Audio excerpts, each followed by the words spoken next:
Hello mga bossing, ngayong araw na ito mga bossing ko, unboxing ko lang po ito mga bossing ko.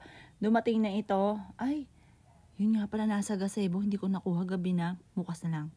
Ngayon, ito na lang muna mga bossing ko, ito mga nagdatingan na ito mga bossing ko ng aking order. Yan. At ito mga bossing. Yan. Ngayon, unahin ko muna to mga bossing. Ngayon, marami po ako mga bossing ko na in-order mga bossing ko na lagay ng pabango.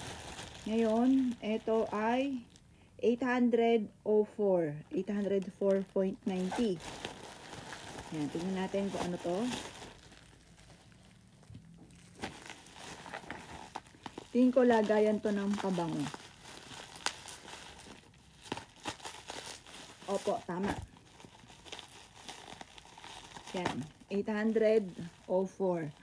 Lahat po ito mga bossing. Parang nasa 24 pieces. O, diba? Mahal din. O, yan mga bossing ko. Ito yung gold. Super cute mga bossing. Ito yung 100 pesos lang na may kasama ng pabango mga bossing ko. By Jolene Beauty Product.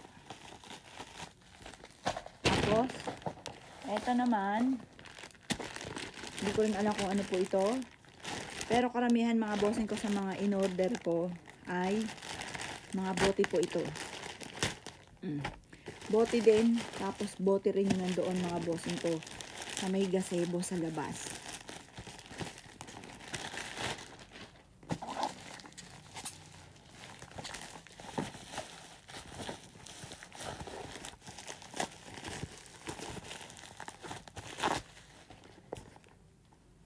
Yan. Bote din siya.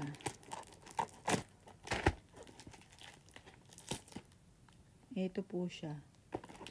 Tingnan. Tingnan natin kung bote nga ito. Super nice.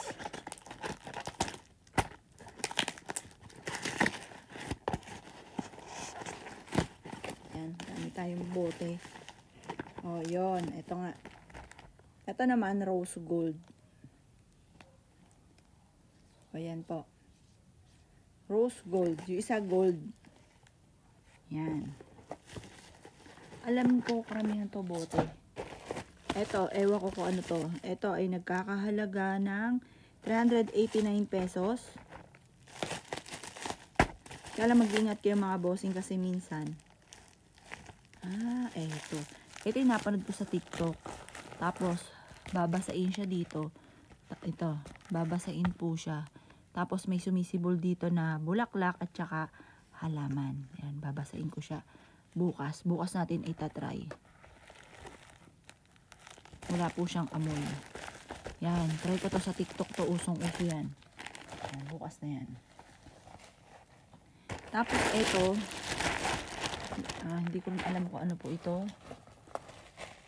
Malamang bote. Meron pa pala ako isa pang bote dito.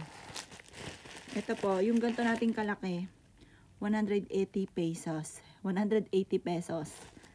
Yan. Yung Jolene's perfume. Tapos, ito naman. Tingnan po natin. Feeling ko, bote din po siya. Oh, bote nga po. Ito ay Jolene's perfume.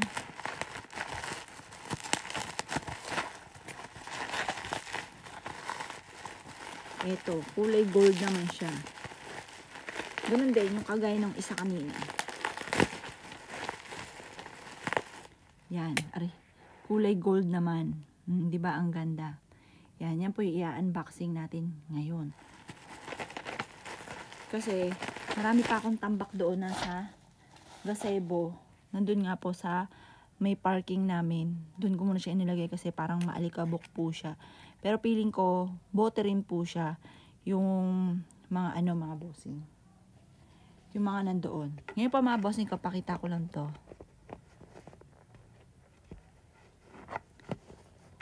Yan. Pakita ko lang to. Hindi ko pa siya natatry. Sabi nila, ilagay mo to sa rep. Tapos,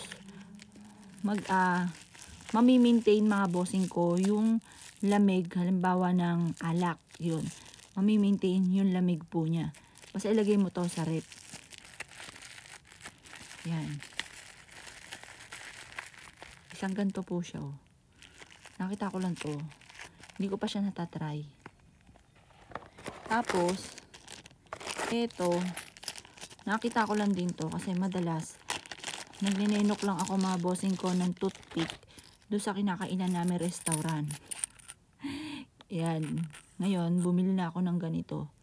Pero hindi ko pa siya nagagamit. Ito, pantanggal ng toothpick. Tapos, hugasan muna natin to mga bossing. Or kaya ito. O, diba? Pantanggal ng toothpick. Mga tinga-tinga. Ngayon, sterilize natin bago natin siya gamitin. Yan, isang ganito siya. Para hindi na kayo magninenok ng toothpick sa restaurant.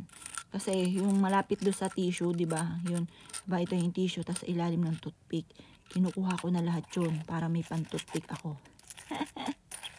Ngayon, hindi na natin kailangan yun. Kasi ito, pero ito, huhugasan natin. Sterilize muna natin. Yan. Yung isa, bibigay ko sa mister ko. Oh, may kasama siyang gano'n, no, mga bossing. Tingnan natin. Ito, yan, bukod dito, sa may pan-toothpick na, meron din siyang ganito. Yan, kawad. Hugasan lang natin, mga bossing. O, diba? Ganda po yan. Tapos, eto, bumili rin ako ng ganito. Eto, yung nakalagay stress reliever.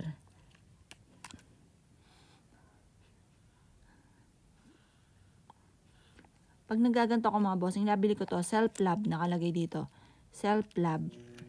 Tapos, stress reliever. Pag nagaganto ako mga bossing ko, parang pinaghihili ako, inaantok ako. Talagang tunay po siya na nakakawala talaga siya ng stress. Nay, puta, nakakagulat si daddy. Ho! Loko-loko to. Ito daddy, bigay ko sa'yo. Wala naman ako tututpikin. Palibasa, sanay ka na may tinga. Oh. Midnight snack. Ikaw, may midnight snack na. Nakakain ka ba? Kaya yung bumaba yung ano mo eh. Buko sa'yo.